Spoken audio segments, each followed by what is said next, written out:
வணக்கம் நண்பர்களே. நம்ம இந்த டாபிக்ல என்ன பார்க்க போறோம் அப்படின்னா, இந்த வீடியோவில் என்ன பார்க்க போறோம்னா, இந்தியன் நேஷனல் மூவ்மெண்ட், இந்திய தேசிய இயக்கம், அதே மாதிரி இந்தியன் பாலிட்டி, இது ரெண்டுலையுமே படிக்கக்கூடிய ஒரு முக்கியமான கண்டென்ட் தான். இந்தியன் கவுன்சில் ஆக்ட் அப்படின்னு சொல்லுவாங்க. இந்தியன் கவுன்சில் ஆக்ட் பொறுத்தளவில் 1861 ஃபர்ஸ்ட் டைம் போட்டிருப்பாங்க. இந்தியன் கவுன்சில் ஆக்ட் வந்து 1861 முதல் முறை போட்டிருப்பாங்க. அடுத்து 1892 இரண்டாவது முறை போட்டிருப்பாங்க. இதற்கு அடுத்த கவுன்சில் ஆக்டை வந்து 1909, அதை பற்றி தான் நம்ம இந்த வீடியோவில் பார்க்க போகிறோம். ஓகே, 1909 இந்தியன் கவுன்சில் ஆக்ட், இந்திய கவுன்சில் சட்டம், அப்படி இல்லாட்டா இந்திய சபை சட்டம்னு சொல்லலாம். இதற்கு இன்னொரு ஒரு பேர் இருக்கு. பேர் என்னன்னா மார்லி மின்டோ ரிஃபார்ம்ஸ்னு சொல்லுவாங்க. Marley Minto reforms. Marley Minto சீர்திருத்தங்கள், தமிழ்ல என்ன சொல்லுவாங்க? மார்லி மின்டோ சீர்திருத்தங்கள்.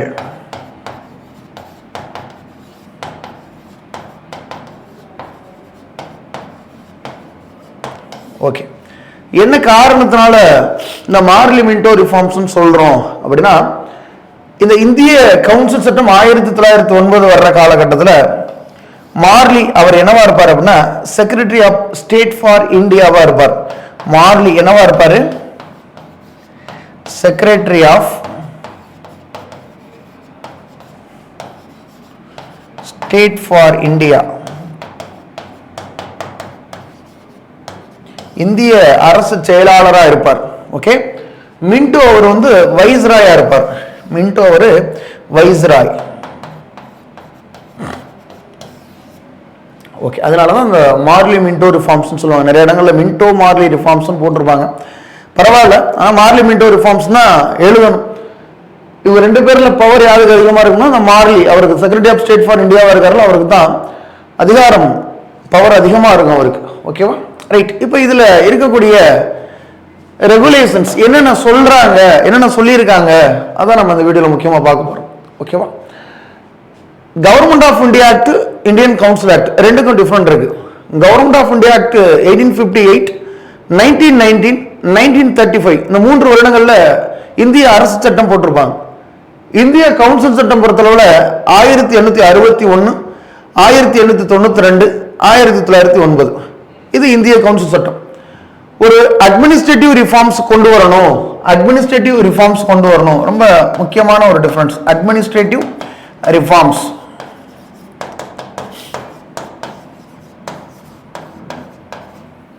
அட்மினிஸ்ட்ரேட்டிவ் ரிஃபார்ம்ஸ் கொண்டு வரணும், அதாவது நிர்வாக சீர்திருத்தங்கள் கொண்டு வரணும். அப்படின்னா நிர்வாக சீர்திருத்தங்கள்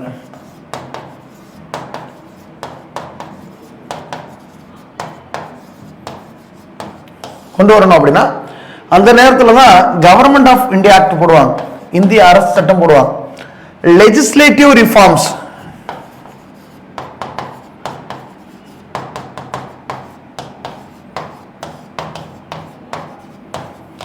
லெஜிஸ்லேட்டிவ் ரிஃபார்ம்ஸ் சொல்லக்கூடியது. சரிங்களா, சட்டப்பேரவை சீர்திருத்தங்கள்.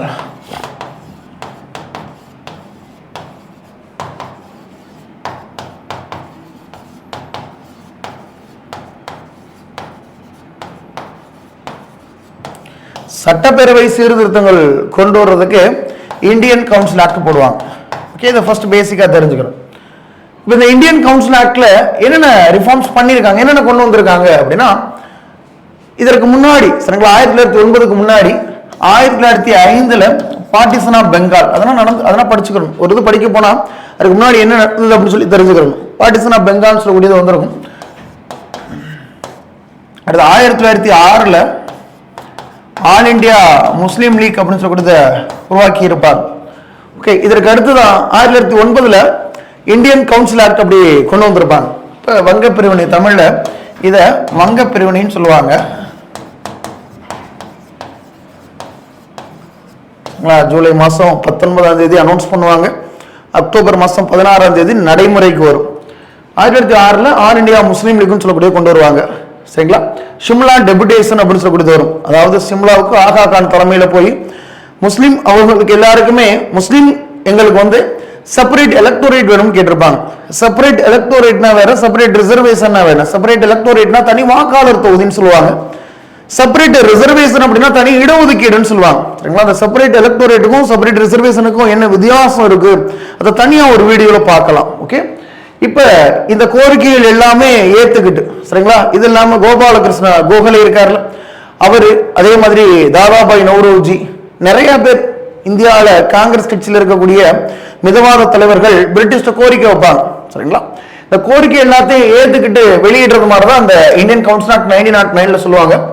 ஃபர்ஸ்ட் இதுல இருக்கக்கூடிய ப்ரொவிஷன்ஸ்ல ஃபர்ஸ்ட் பார்க்கிறது எலக்ட்ரிக், சரிங்களா, electoral principle. Electoral principle was introduced அப்படின்னு சொல்லக்கூடிய ஒரு வார்த்தை ரொம்ப முக்கியம். இதுக்கு முன்னாடி ஒரு முறை நடந்த தேர்வுல கேட்டிருந்தாங்க. சரிங்களா, அந்த எலக்டோரல் பிரின்சிபல் எப்போது அறிமுகப்படுத்தப்பட்டது அப்படின்னு. அதுல டென்டேட்டிவ் ஆன்சர் கீழே பாத்தீங்கன்னா 1919 கொடுத்திருந்தாங்க. சரிங்களா, அதுக்கப்புறம் ஃபைனல் ஆன்சர் கீழே மாத்திட்டாங்க. 1909 தான் எலக்டோரல் பிரின்சிபல் அறிமுகப்படுத்திருப்பாங்க. Electoral principle was introduced. சரிங்களா, எலக்டோரல் பிரின்சிபல் அதை எலெக்டிவ் பிரின்சிபல் அப்படின்னு சொல்லுவாங்க சில இடங்கள்ல. ஓகேவா, எலெக்டிவ் பிரின்சிபல் சொல்லுவாங்க. தமிழ்ல தேர்தல் என்னும் கொள்கை.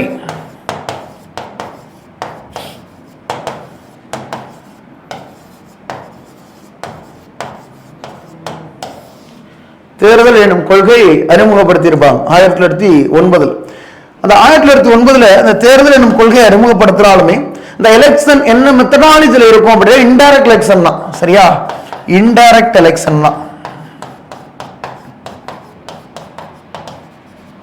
அதாவது மறைமுக தேர்தலாக தான் இருக்கும். சரிங்களா, இன்டைரக்ட் எலெக்ஷன் தான். நேரடி தேர்தல் கிடையாது, மறைமுக தேர்தல் தான். நேரடி தேர்தல் 1919 தான் கொண்டு வருவாங்க. மறைமுக தேர்தல் தான். அதாவது இப்போ பஞ்சாயத்து போர்டு மெம்பர்ஸ் இருக்காங்கல்ல, பஞ்சாயத்து போர்டு மெம்பர்ஸ் யாரை செலக்ட் பண்ணுவாங்க அப்படின்னா ப்ராவின்ஸ்ல இருக்கக்கூடிய மெம்பர்ஸ்.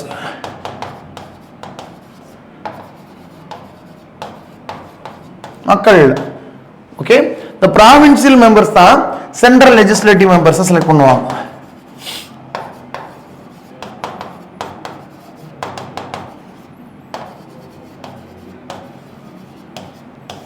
புரியுதா?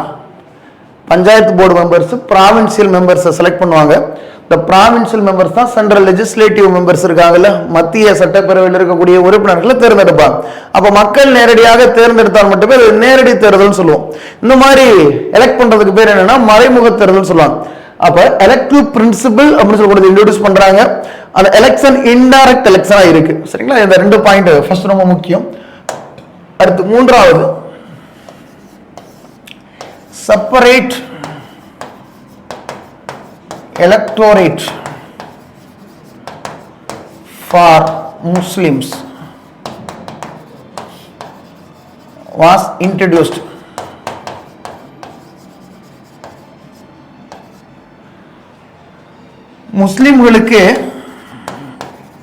முஸ்லிம்களுக்கு தனி வாக்காளர் தொகுதி அறிமுகம்.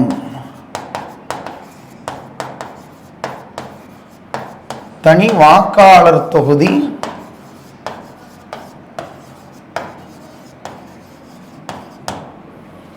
செப்பரேட் எலக்டோரேட் எழுதணும். செப்பரேட் ரிசர்வேஷன் வேற. அதாவது ஒரு தொகுதி செப்பரேட் எலக்டோரேட் ஃபார் முஸ்லிம் சொல்லிட்டாங்கன்னா, சரிங்களா, அந்த தொகுதியில வேட்பாளரா நிக்கிறவங்க, கேண்டிடேட்டா நிக்கிறவங்க பாத்தீங்கன்னா முஸ்லீமா தான் இருக்கணும். அதற்கு ஓட்டு போடக்கூடியவங்களும் முஸ்லீமா தான் ஓட்டு போடணும். முஸ்லீம் வேட்பாளர்களுக்கு முஸ்லீமே தேர்ந்தெடுப்பாங்க. இப்ப இது ஒரு தொகுதின்னு வச்சுக்கிறோங்களேன். ஒரு தொகுதியில ஒரு குறிப்பிட்ட ஒரு எக்ஸாம்பிள் ஒரு 1000 பேர் இருக்காங்க. 1000 பேர்ல வந்து 200 பேர் முஸ்லீம். இப்ப இந்த 200 பேருக்குள்ளதான் யாரோ ஒரு ஆளோ 2 ஆள், ஒரு ஆள்னா அந்த போஸ்ட் 2 பேரும் 3 பேரும் வேட்பாளரா நிக்கணும். இந்த 200 பேர் மட்டுமே தான் அந்த வேட்பாளர்ல இருந்து ஒருத்தவங்களை செலக்ட் பண்ணணும். அதுக்கு பேர் தான் செப்பரேட் எலக்டோரேட் சொல்லுவாங்க. அப்ப மீதி 800 பேர் இருக்காங்களா, அவங்க என்ன கேட்பாங்க, என்னப்பா முஸ்லீம் ஒரு தொகுதியில இருந்து செப்பரேட் எலக்டோரேட் கொடுத்து தேர்ந்தெடுத்து போயிட்டாங்க, அப்ப நாங்கன்னா என்னப்பா, நாங்களும் அவங்கள மாதிரி ஒரு மக்கள் தானே அப்படி கேட்பாங்கல்ல. அப்ப எங்கன்னா செப்பரேட் எலக்டோரேட் கொண்டு வருவாங்களோ அங்கே ஜென்ரல் அப்படின்னு சொல்லக்கூடிய ஒரு கான்செப்ட் இருக்கும். செப்பரேட் எலக்டோரேட் இப்ப கொண்டு வர்றதுல ஜென்ரல்னா இந்த 800 பேர் மட்டும் பார்க்க மாட்டாங்க, ஓவரால் சரிங்களா அந்த 1000 எல்லாரையும் பார்ப்பாங்க. இதுல இருந்து இன்னொரு மெம்பர் வருவார். இதுக்கு யாரும் ஓட்டு போடுவா? இந்த 1000 பேர்ல இருக்கக்கூடியவங்க எல்லாருமே ஓட்டு போடுவாங்க. ஓகேவா? அப்ப முஸ்லீமா இருக்கக்கூடியவங்க முஸ்லீமை தேர்ந்தெடுக்கிறாங்கல்ல, அதுல ஒரு ஓட்டு போட்டுருவாங்க. இந்த ஜெனரல் இதுல ஒரு ஓட்டு போட்டிருப்பாங்க. முஸ்லீம் அவங்களுக்கு டூயல் ஓட்டிங் ரைட்ஸ் கொடுத்திருப்பாங்க, இரட்டை வாக்குரிமை கொடுத்திருப்பாங்க. புரியுதா? அப்போ ஒரு தொகுதியில இருந்து முஸ்லீம் எத்தனை பேர் இருக்காங்களோ அவங்க பேருக்குள்ள மட்டுமே எலெக்ஷன் நின்றுட்டு அவங்களுக்கு ஓட்டு போடுறது முஸ்லீமை சேர்ந்தவங்க தான் ஓட்டு போடுவாங்க. அந்த கான்செப்ட் தான் செப்பரேட் எலக்டோரேட்னு சொல்லுவாங்க. அப்ப இந்த செப்பரேட் எலக்டோரேட் கொண்டு வந்ததுனால மின்டோ இருக்காருல்ல, லார்டு மின்டோ, அந்த லார்டு மின்டோ பிரபுவை என்ன சொல்லுவாங்கன்னா ஃபாதர் ஆஃப்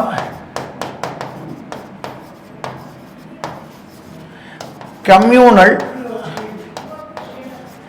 ரெப்ரசன்டேஷன் அப்படி சொல்லுவாங்க. வகுப்புவாத பிரதிநிதித்துவத்தின் தந்தை அப்படின்னு சொல்லுவாங்க. தமிழ்ல என்ன சொல்லுவாங்கன்னா வகுப்புவாத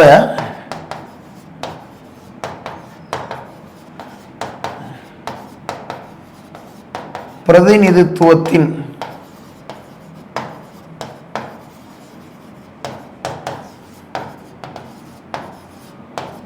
தந்தை, வகுப்புவாத பிரதிநிதித்துவத்தின் தந்தைன்னு சொல்லுவாங்க. யார? மின்டோ பிரபு. எக்ஸாம்ல நிறைய முறை கேட்டிருக்காங்க. ஒருவேளை இந்த father of communal representation in Madras அப்படின்னு சொல்லி எக்ஸாக்டா கேட்டாங்கன்னு வச்சுக்கிறோங்களேன், மெட்ராஸ் ப்ராவின்ஸ்,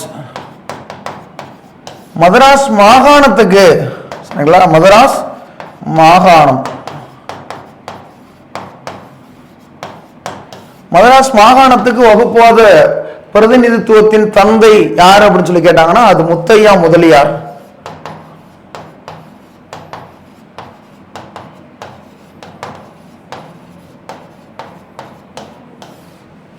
ஓகேவா? ரைட். அப்ப இந்த செப்பரேட் எலக்டோரேட் யார் கொடுக்குறாங்க? முஸ்லீம்களுக்கு கொடுக்குறாங்க. முஸ்லீம்களுக்கு கொடுக்கறதுனால மின்டோ அவரை ஃபாதர் ஆஃப் கம்யூனல் ரெப்ரசன்டேஷன் அப்படின்னு சொல்றாங்க. ஓகேவா? அடுத்து ஃபோர்த்தா ஆல்ரெடி என்ன சொன்னோம்? Indian council act. Indian council ஆக்ட்னாலே லெஜிஸ்லேட்டிவ் ரிஃபார்ம்ஸ்,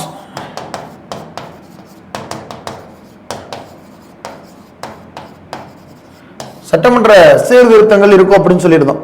அப்ப இந்த சென்ட்ரல் லெஜிஸ்லேட்டிவ் அசம்பிளி என்ன பண்ணுவாங்கன்னா 16ல இருந்து 60 இன்க்ரீஸ் பண்ணிடுவாங்க.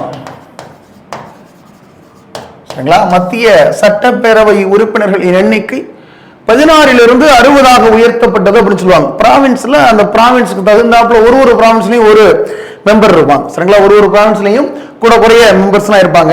சென்ட்ரல் மத்திய சட்டப்பேரவையில பாத்தீங்கன்னா 16லிருந்து 60 பேர் இருப்பாங்க. மத்திய சட்டப்பேரவை.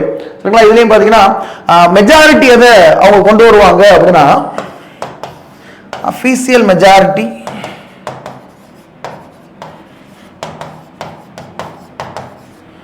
was maintained. சரிங்களா?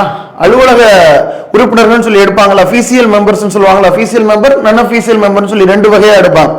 அந்த அஃபீஷியல் மெம்பர்ஸ் உடைய மெஜாரிட்டி தான் இருக்கிறது மாதிரியே மெயின்டைன் பண்ணுவாங்க. ரொம்ப முக்கியமானது. சரிங்களா? அப்ப 1909ல 16ல இருக்கக்கூடிய மத்திய சட்டப்பேரவை 60 மாத்துறாங்க. இதுல என்ன சொல்லுவாங்கன்னா எக்ஸாக்டா இப்ப ஒரு 13 பேர் வந்து ஜெனரல் கொடுத்திருப்பாங்க. 13 பேர் ஜெனரல் கொடுத்திருப்பாங்க. 8 பேர் பாத்தீங்கன்னா முஸ்லிம்களுக்கு கொடுத்திருப்பாங்க. 8 முஸ்லிம் செப்பரேட் எலக்டோரேட்ல 8 தொகுதி கொடுத்திருப்பாங்க. 4 தொகுதி பாத்தீங்கன்னா பிரிட்டிஷ் கேபிட்டலிஸ்டுக்கு கொடுத்திருப்பாங்க.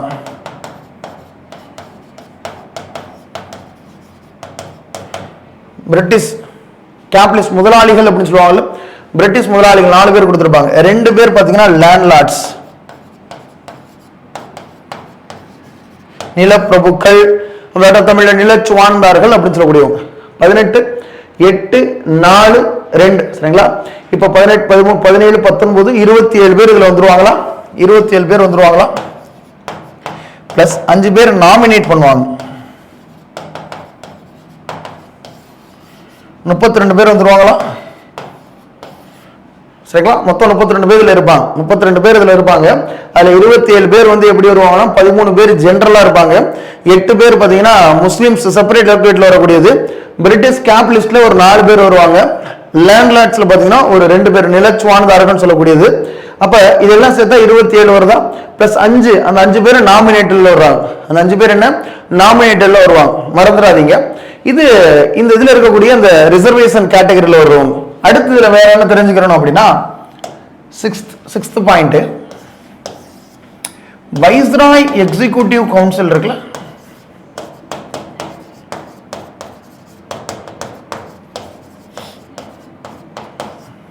வைஸ்ராய் எக்ஸிகியூட்டிவ் கவுன்சில், வைஸ்ராய் செயலாட்சி குழுன்னு சொல்லுவாங்க.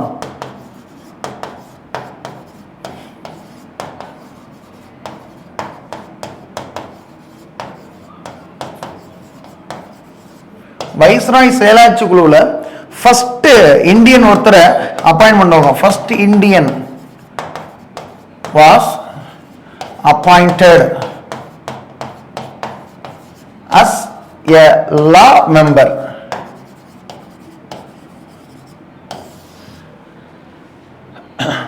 வைஸ்ராய் செயலாட்சி குழுவில் சரிங்களா சட்ட உறுப்பினராக முதலாக இந்தியர் ஒருவர் நியமனம் செய்யப்படுவார்.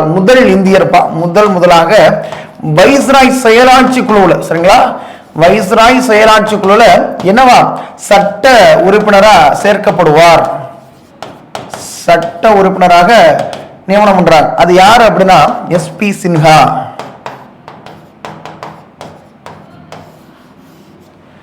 எஸ்பி சின்ஹா இருக்காருல்ல, அவர் தான் முதல் முறையாக சட்ட உறுப்பினரா வைஸ்ராய் எக்ஸிகியூட்டிவ் குழுல சேர்ப்பாங்க. ஓகே, அடுத்து 7th பாயிண்ட், பிரிட்டிஷ்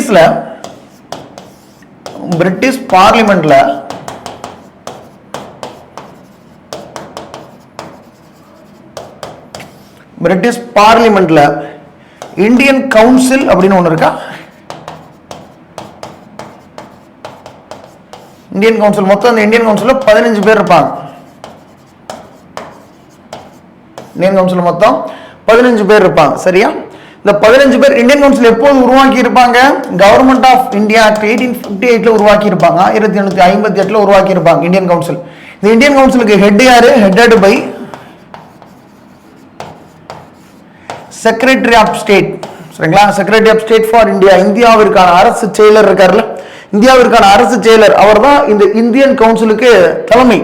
எத்தனை பேர், 15 உறுப்பினர்கள். எப்போது உருவாக்குனாங்க, இந்திய அரசு சட்டம் 1858 உருவாக்குவாங்க. ஓகே, 1858 உருவாக்கப்பட்ட பொழுது அந்த 15 உறுப்பினர்கள் ஒரு இந்தியர்கள் கூட இருக்க மாட்டாங்க. ஓகே, இதுல முதல் முறையாக 2 இந்தியர்களை சேர்ப்பாங்க. எப்ப, இந்த 1909 இந்தியன் கவுன்சில் ஆக்ட் அடிப்படையில். சரிங்களா, 2 Indians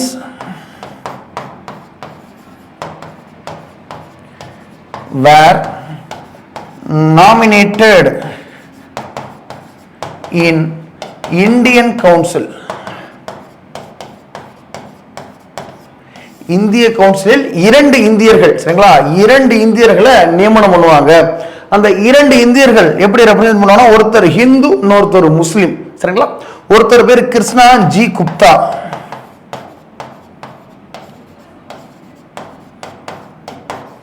ஒருத்தர் பேர் கிருஷ்ணா ஜி குப்தா. சரியா, இன்னொருத்தர் பேரு Mohammed Hussain பில்கிர்மி.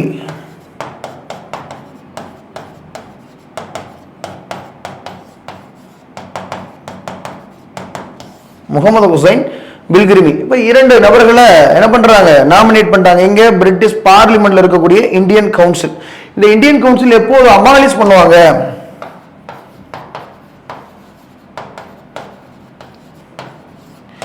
1935 government of India act. அப்பதான் இதை நீக்கிடுவாங்க, இந்திய கவுன்சிலை நீக்கிடுவாங்க. 1935 இந்திய அரசு சட்டத்தின் அடிப்படையில் இந்திய கவுன்சில் எடுத்துருவாங்க. அப்ப இடைப்பட்ட காலத்துல 2 இந்தியர்கள் நியமனம் பண்றாங்க. 1909 கிருஷ்ணாஜி குப்தா, முகமது ஹுசைன் பில்கிர்மி, இந்த 2 நபர்களை நியமனம் பண்ணுவாங்க. ஓகே, அடுத்து 8th point, Indians were allowed to raise the supplementary questions.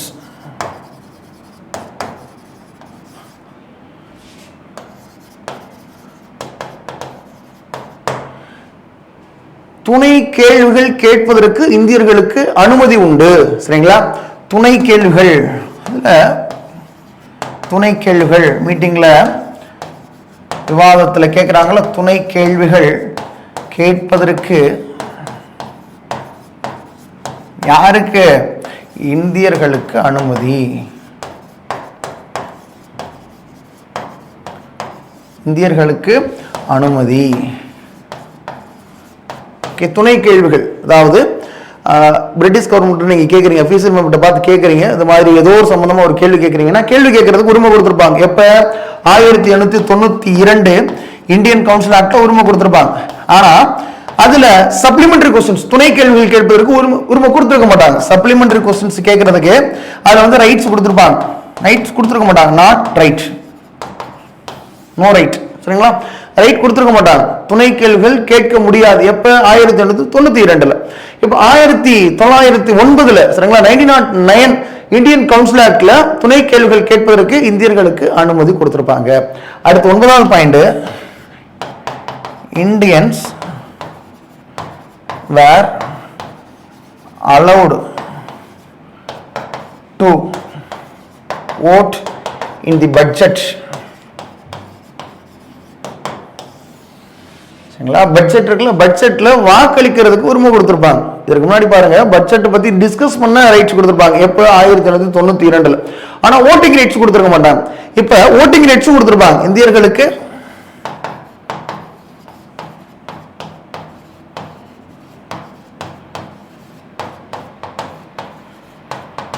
பட்ஜெட்டில் வாக்களிக்க உரிமை.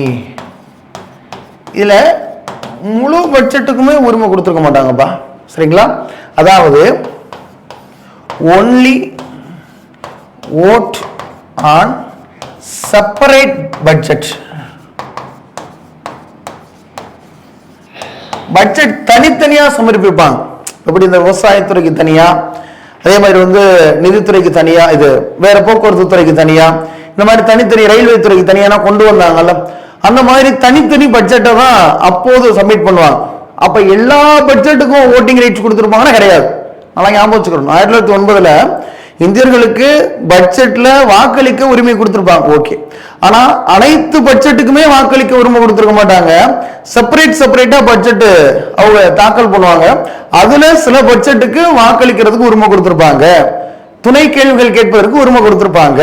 சரியா? இதுதான் நீங்க இந்தியன் கவுன்சில் ஆக்ட் 1909 1909 இந்திய கவுன்சில் சட்டம், மார்லி மின்டோ ரிஃபார்ம்ஸ், அதுல நீங்க படிக்கிறது. ஓகேவா? இது போன்ற முக்கியமான தகவல்கள் அடுத்து வரக்கூடிய வீடியோலையும் பார்ப்போம்.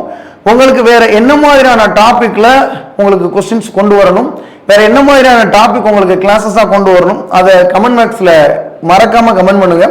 அதே மாதிரி மறக்காம பார்த்துக்கிட்டு இருக்கக்கூடிய நண்பர்கள் உங்களுடைய நண்பர்களுக்கும் ஷேர் பண்ணுங்க, அவங்களையும் பார்க்க சொல்லுங்க.